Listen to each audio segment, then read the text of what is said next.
এবার প্রকাশ্যে এলো শাকিব খানের আপকামিং সিনেমার নাম, যেটার বাজেট এবং নায়িকার নাম শুনলে আপনি নিজেও অবাক হয়ে যাবেন।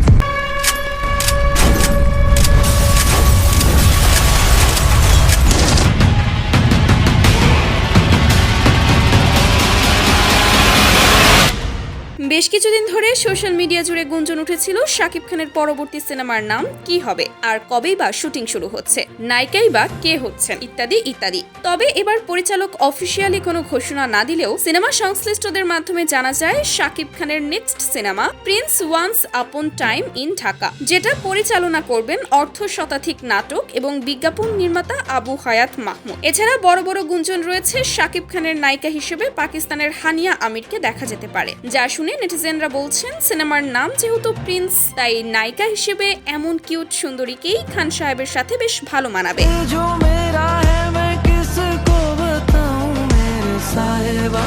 বর্তমানে চলছে প্রি প্রোডাকশনের কাজ। আগামী মাসের শেষের দিকে শুরু হতে পারে এই সিনেমার প্রথম লটের শুটিং। বিগ বাজেট এবং বিশাল আয়োজনে দেশে এবং দেশের বাহিরে সব লোকেশনে শুট করা হবে এই সিনেমার, যা বরবাদ তাণ্ডবের সমস্ত রেকর্ড ভেঙে দিবে বলে দাবি শাকিবিয়ানদের। প্রতীক্ষিত সিনেমাটি 2026 সালের ঈদ উল ফিতর উপলক্ষে মুক্তি দেওয়ার পরিকল্পনা রয়েছে। সে অনুযায়ী সময় ধরেই শাকিব খানকে যুক্ত করা হয়েছে প্রজেক্টে। শোনা যাচ্ছে সিনেমাটিতে আরও অভিনয় করবেন অভিনেতা তারিক আনাম খান, দিলারা জামান এবং শাহিদুজ্জামান সেলিম।